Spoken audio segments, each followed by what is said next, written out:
Assalamualaikum warahmatullahi wabarakatuh. Perkenalkan, nama saya Raditya Nuwarta dari Teknik Sipil kelas sore. Kali ini saya akan membawakan materi safety talk tentang bahayanya dehidrasi. Apakah yang dimaksud dehidrasi?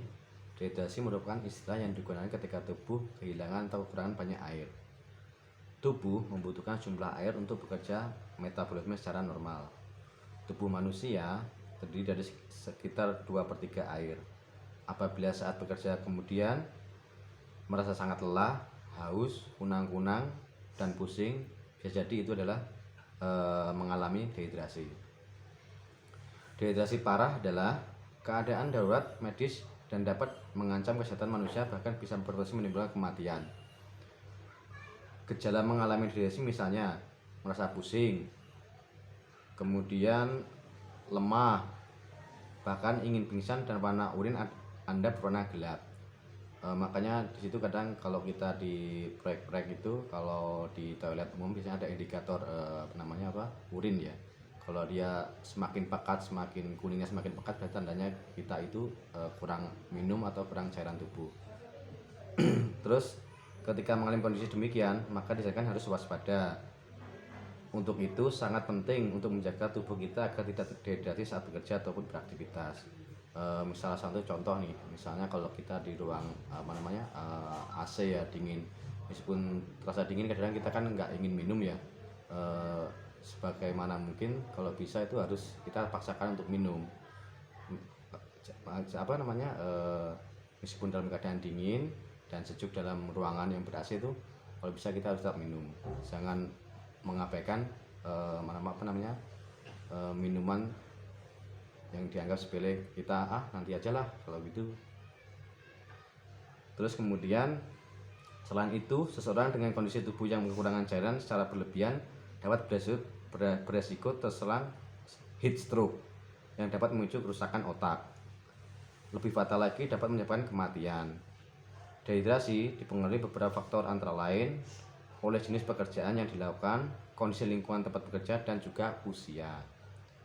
Terus apa sih penanggulangannya? Yaitu penanggulangan 1.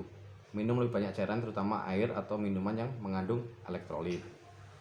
Kemudian cairan harus diminum sering dalam jumlah kecil, karena minuman terlalu banyak, terlalu cepat dapat menyebabkan muntah. Terus hindari minuman cairan yang mengandung kafein seperti kopi, teh, dan sebagainya, karena dapat merangsang hilangnya air lebih lanjut dengan meningkatkan buang air kecil. Terus apa sih penjagaannya? Penjagaannya 1. Konsumsilah banyak cairan dalam makanan yang mengandung banyak air, misalnya buah-buahan, terus sayuran, dan pokoknya makan yang mengandung banyak air secara teratur. Yang kedua, minumlah cairan ekstra saat cuaca panas. Nah, apalagi kalau cuaca ekstrim panas gitu ya. Kalau kita sebagai orang lapangan tuh wajib untuk membawa bekal air minum. Terus yang terakhir adalah minum air sebanyak 8 gelas per hari. Ada pula yang menganjurkan 6 gelas per hari, namun hal ini kembali kepada jenis aktivitas dan kondisi lingkungan yang beraktivitas. Jadi pentingnya ya kalau kita minum konsumsi air putih itu sangat penting bagi kesehatan kita untuk menghindari dari bahaya dehidrasi. Apalagi kita sebagai orang lapangan pasti banyak aktivitas dan bergulat dengan cuaca yang panas, terutama di area luar. Makanya kita wajib membawa air minum dan jangan mengabaikan hal tersebut. Mungkin demikian yang dapat saya sampaikan untuk materi safety talk kali ini.